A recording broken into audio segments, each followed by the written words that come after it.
Bonjour à toutes et à tous, je suis ravie de vous retrouver dans votre magazine hebdomadaire Smart Éducation, un magazine dédié à l'éducation de demain, aux nouveaux métiers, nouvelles formations, nouvelles pédagogies, également aux nouvelles technologies de l'éducation. Ce sera le cas aujourd'hui d'ailleurs, puisque nous faisons focus sur deux solutions. D'abord, une alternative au collège et lycée classique. L'école française digitale vous propose de suivre 100% de vos cours en visio, un modèle qui permettrait de lutter contre le décrochage scolaire. Mais également une application qui pourrait changer la façon dont nous écrivons à l'avenir. Reverso Rédacteur, c'est le premier outil de rédaction basé sur l'IA. Non seulement il nous corrige, mais en plus il reformule nos phrases. J'ai tout dit, bienvenue à tous dans Smart Éducation, c'est parti.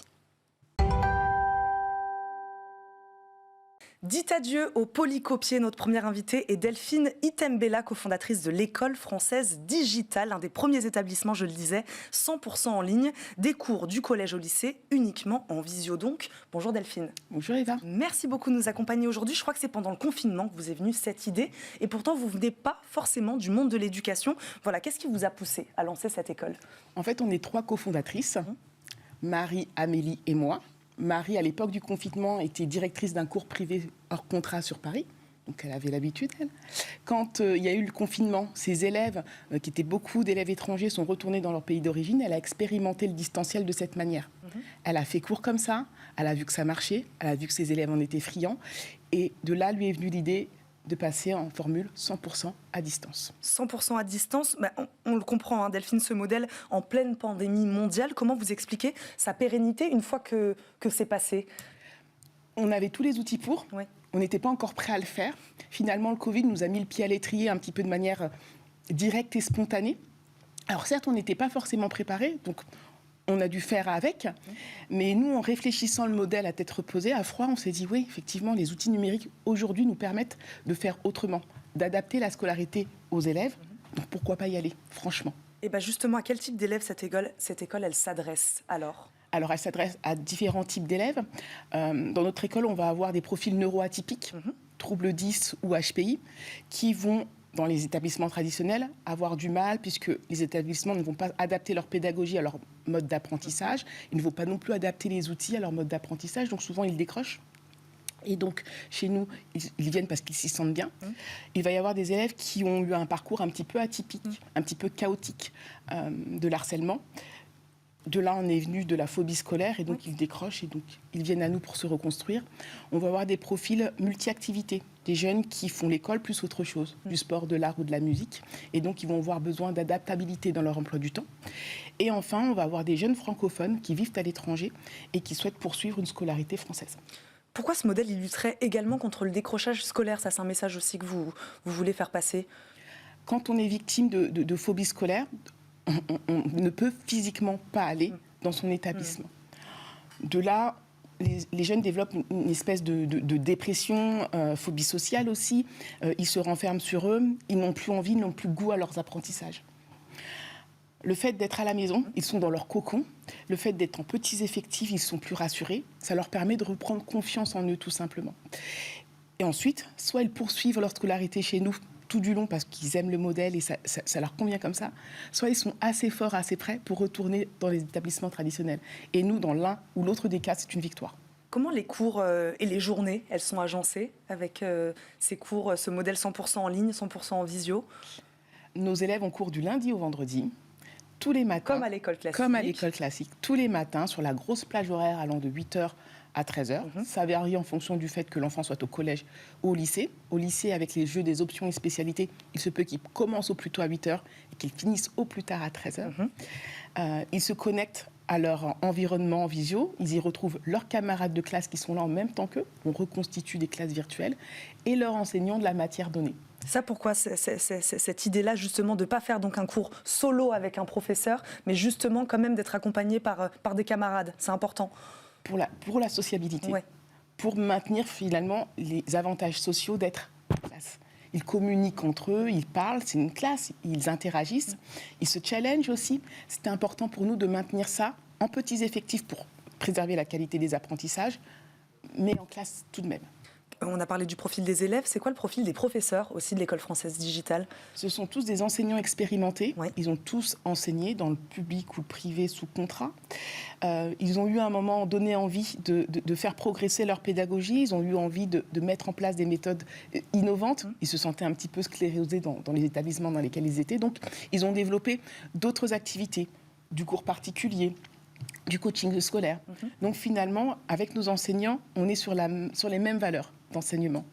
Et ils ont tous cette particularité-là, c'est qu'ils sont sensibilisés et formés aux profils atypiques. On a parlé de l'intérêt pour ces élèves au profil un peu différent, ou en tout cas qui auraient peur aussi d'aller à l'école. Qu'est-ce que le cours à distance permet aussi en termes d'apprentissage? J'ai lu que vous disiez vouloir préparer ces jeunes au monde professionnel, qu'au-delà des compétences académiques, ils peuvent aussi développer des compétences comportementales recherchées aujourd'hui par les entreprises. Voilà, pourquoi l'apprentissage en ligne serait davantage à même de développer ces compétences, Delphine? Puisque nous, on a décidé de suivre les programmes du ministère de l'Éducation nationale pour préparer nos jeunes à passer le brevet, à passer le baccalauréat. Mais on a aussi décidé d'inclure dans les programmes des ateliers, justement pour que nos jeunes développent leurs compétences comportementales. Donc ces ateliers sont animés par des professionnels en neurosciences qui vont sensibiliser les jeunes à la gestion du stress, la gestion des conflits, la pensée critique, l'empathie. Tout ça, nous, on l'inclut dans le programme scolaire. Donc, au rythme d'un atelier par trimestre, nos jeunes seront sensibilisés à ça. Ils vont pouvoir le développer dès le plus jeune âge parce que ça va leur servir dans leur vie de tous les jours, que ce soit personnel ou professionnel. C'est très intéressant. On va finir par le tarif. Ça coûte combien en moyenne une année à l'École française digitale?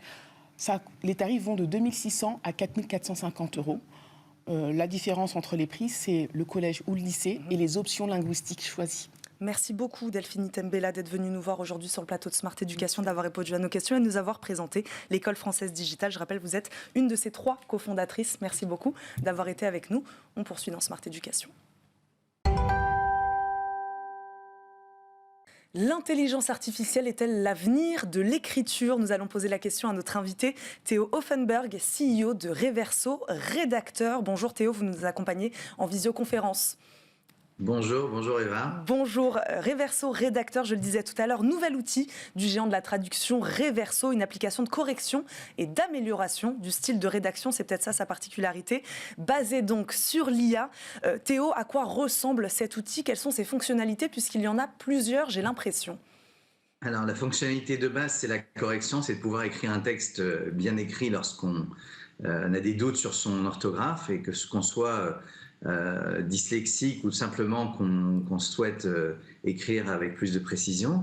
Mais ça va beaucoup plus loin parce que ça permet aussi de reformuler ces phrases et donc de pouvoir appliquer directement un autre style, de pouvoir écrire plus rapidement, de façon plus concise ou plus riche que ce qu'on a l'habitude d'écrire. Voilà, donc ça s'intègre directement dans vos applications, des endroits où vous écrivez, donc que ce soit dans un traitement de texte ou quand vous remplissez un formulaire. Et donc directement, pendant que vous remplissez votre formulaire, vous pouvez avoir un outil qui vous permet de directement pouvoir écrire mieux. Et donc également des synonymes. Donc quand vous avez un doute sur un mot ou une expression, parce qu'on a des synonymes aussi pour des expressions. Donc par exemple, si vous employez, vous avez un tic de langage, vous dites j'écris toujours du coup, vous avez beaucoup de façons différentes de faire des enchaînements, par conséquent, donc, etc. Donc, même sur des expressions. Théo Offenberg, vous le disiez, la principale innovation, c'est peut-être ça, sa capacité à reformuler une phrase mal écrite ou à nous donner des petits tips d'écriture. Moi, j'aimerais savoir techniquement comment l'IA elle a été formée justement pour arriver donc, à tenir compte du contexte global d'une phrase et donc nous aider à la modifier, à mieux la réagencer. Alors en fait, c'est l'IA en général qui fonctionne comme ça, c'est qu'on apprend à partir de modèles, on regarde des choses qui ont déjà été faites et on s'inspire. En fait, ça fonctionne un peu comme des humains, c'est-à-dire que on voit comment on a une phrase avant, une phrase après, et à partir de là, on apprend donc c'est des systèmes complexes qui arrivent à transformer des exemples en des règles. Voilà, donc on montre des millions de textes écrits d'une certaine façon, on montre des façons on montre à un système d'entraînement d'autres façons de rédiger, et à partir de là, on apprend. Et donc la prochaine fois qu'on va écrire quelque chose, on se dit, ça ressemble à ça et ça, et donc en fait, ça va générer une phrase correcte en ayant comme indice les phrases d'origine. Et donc vous disiez, Théo Offenberg, que ça peut être un soutien, notamment pour les personnes dyslexiques, c'est ce que vous disiez tout à l'heure? Absolument. Oui. Absolument. Donc on peut inverser des lettres, on peut oublier des mots, on peut doubler des lettres, etc. Et ça permet de... et c'est des choses que des correcteurs classiques ne permettaient pas de faire. En fait, les correcteurs classiques étaient faits pour repérer justement les types de fautes que les gens ont l'habitude de faire, des ER à la place de accent aigu, des mots mal orthographiés, mais ça ne marche pas bien pour des mots qui existaient ou des choses qui sont plus, on va dire, par exemple, d'écrire comme on parle à l'oral. Ça, c'est quelque chose qui ne marchait pas bien avec les correcteurs. Et aujourd'hui, en fait, la différence avec l'IA, c'est que vous prenez la phrase d'origine comme un indice, vous dites, tiens, comment ça se lit, comment ça s'écrit, etc. Et en fait, qu'est-ce que la personne a eu comme intention au moment où elle a écrit ça. C'est fort, et c'est donc, fort. En fait, voilà. Théo Offenberg, je me permets de vous couper et de vous challenger un peu. Est-ce que vous n'avez pas peur de contribuer avec cet outil à la baisse du niveau d'orthographe des gens? C'est un sujet dont on parle beaucoup. Pas du tout, parce que pour bien l'utiliser, il faut quand même à la fin choisir. C'est-à-dire qu'on donne la main à l'utilisateur, on lui dit, tiens, quand tu as écrit ça, en fait, ce que tu as voulu dire, c'était peut-être ça, ça ou ça. Et donc, il faut quand même avoir un esprit critique. Alors, bien sûr, ça peut entraîner les gens à faire moins attention à la première fois qu'ils écrivent. Mais ça, de toute façon, ça arrive. Avec les claviers, le fait qu'on écrive sur son ordinateur, on se dit, de toute façon, la personne de l'autre côté va comprendre à peu près ce que je vais dire, et ils font moins attention. Mais en tout cas, ça va au contraire inciter plus les personnes à se dire, j'ai un outil qui est à côté, j'appuie sur un bouton, j'ai une correction, j'ai une façon de reformuler, et donc, tant qu'à faire, autant appuyer sur ce bouton et écrire bien, plutôt que de me dire, aujourd'hui, on est à l'ère où les messages s'effacent rapidement, donc c'est pas la peine de faire attention.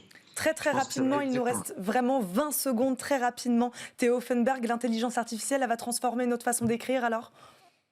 Ça va transformer notre façon d'écrire, ça va permettre d'écrire mieux quand on a envie de le faire et d'écrire plus vite, plus efficacement, avec plus de richesse. Merci beaucoup d'avoir répondu à nos questions, de nous avoir présenté cet outil Reverso Rédacteur. Je rappelle, vous êtes son CEO, Théo Offenberg. Merci beaucoup de nous avoir accompagnés aujourd'hui dans Smart Éducation à distance. Merci beaucoup d'avoir été avec nous. Et merci à vous de nous avoir suivis. On se retrouve évidemment très vite pour un nouveau numéro de Smart Éducation. À très vite. Ciao.